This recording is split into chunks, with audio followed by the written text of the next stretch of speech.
Olá, meus novos alunos. Vamos iniciar mais uma aula. Agora é a quarta unidade. Essa quarta unidade nós vamos dividi-la em 3 partes. E nessa primeira aula vamos falar sobre mitos e saberes indígenas e africanos no Brasil. Espero que vocês estejam aí atentos, à explicação. E com certeza nós teremos aí uma ótima aula. E qualquer dúvida vocês podem me chamar também no PV, que eu estou à disposição de vocês. Espero que vocês estejam atentos à explicação e que tenhamos aí uma ótima aula. Beleza? Vamos lá dar continuidade. Então, vamos iniciar a nossa explicação fazendo essa pergunta: o que é mito? Então, antes de respondermos a essa pergunta, que já está explicativa aí no slide, então, antes da ciência, a mitologia e a religião buscavam respostas para os acontecimentos que geravam curiosidade no ser humano. Então, como não havia uma resposta concreta, uma resposta clara, Então os antigos geralmente eles criavam histórias com a intenção de explicar aquilo que era inexplicável. Então, dessa forma, para o surgimento dos seres humanos e do universo, eles extraíam esses conhecimentos com base na cultura, com base na crença, na religião de cada sociedade. E possivelmente, essa cultura ela tenha passado de geração para geração, e a forma que tudo indica que isso tenha sido passado de geração para geração foi de forma oral. Então, como vocês podem observar aí no slide, os mitos são narrativas, histórias fantásticas em que animais, plantas e até mesmo objetos ganham vida na tentativa de explicar situações incompreensíveis aos seres humanos. Por serem histórias orais, não se sabe a data em que foram criadas e muito menos a sua autoria. Mas o que nós sabemos, o que os historiadores explicam, é que essas histórias ou esses mitos pertenciam à cultura de cada povo.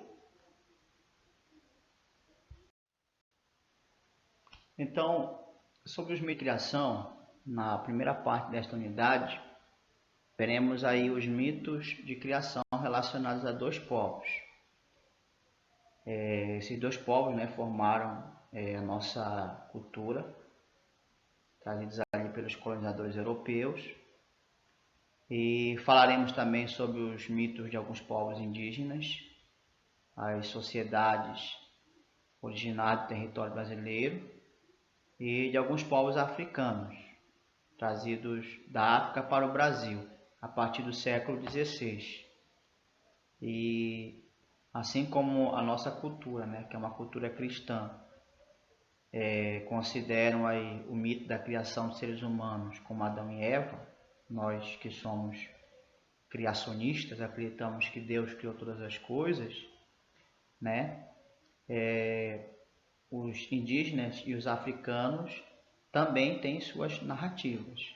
Vamos conhecer algumas dessas narrativas ou algumas dessas mitologias relacionadas aos povos indígenas e africanos. Sobre os povos indígenas, no Brasil há centenas de povos indígenas, cada qual com a própria cultura. Essa cultura ela foi transmitida oralmente de geração para geração. Nós temos aqui um mito relacionado aos Camaiurá, que é um povo indígena de maior expressividade cultural do Alto Xingu, no Mato Grosso.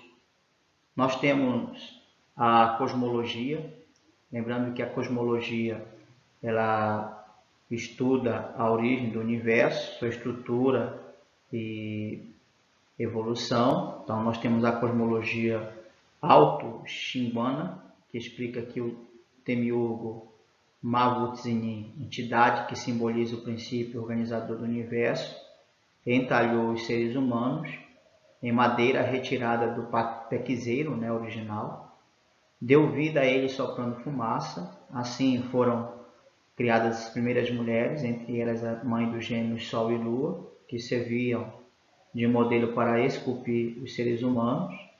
E aí, quando esses primeiros seres humanos morreram, o Demiurgo tentou ressuscitá-los, mas não conseguiu. Seu fracasso, celebrado no ritual do Parup, quando troncos de pequizeiros são entalhados para homenagear uma pessoa ilustre que está morta. E o Mavutini criou povos pacíficos como os Kamayurá.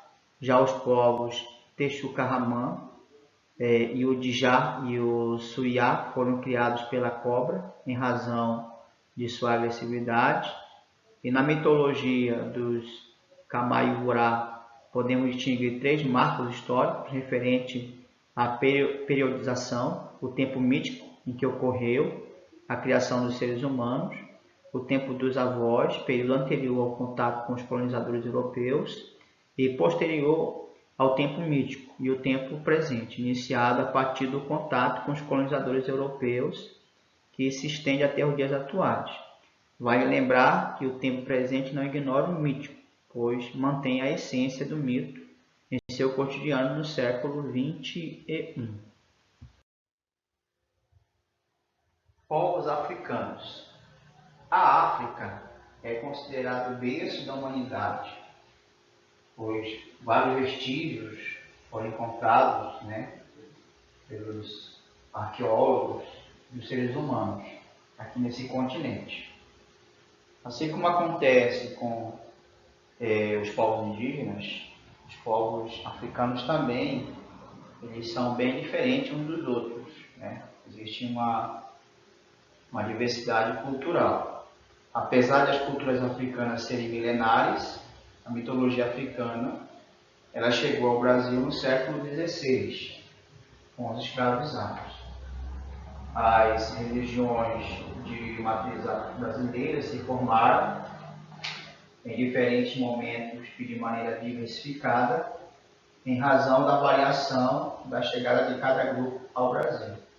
Então, quando os africanos chegaram aqui, a religião oficial era o catolicismo. Então, eles eram obrigados a se converterem ao catolicismo. Então, o que eles fizeram? Uma forma de não perder o contato com a sua religião africana. Eles praticavam uma religião que recebeu o contorno de sincretismo religioso. O que é o sincretismo religioso? É quando existe uma reunião de diferentes doutrinas para a formação de uma nova, mantendo as características originais daquela religião. Foi isso que eles fizeram. Ou seja, eles usavam imagens de santos católicos para associá-los ao Deus de sua religião. Por isso que quando você entra em um centro de umbanda, de candomblé, você vai se deparar com imagens que estão também em templos católicos. Então a cultura africana dos antepassados está baseada no culto aos orixás, que para eles corresponde às forças da natureza.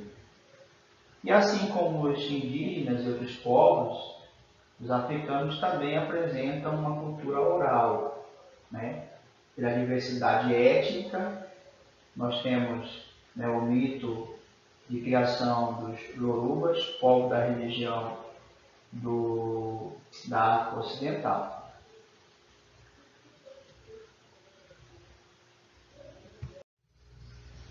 Sobre a transformação da natureza e da paisagem, é importante destacar que antes da chegada dos europeus em 1500 aqui no território brasileiro, essas populações indígenas elas viviam da caça, viviam da pesca, Elas viviam da coleta, viviam da agricultura. De maneira geral, né, para essas sociedades, a posse da terra era coletiva, isto é, não pertencia a um grupo específico, ao grupo A ou ao grupo B, não, pertencia a todos. Então, por meio das regras de parentesco, os membros da comunidade tinham acesso aos bens materiais, sociais e simbólicos. Essa característica da organização das comunidades indígenas está relacionado ao mito, né? Então, é importante destacar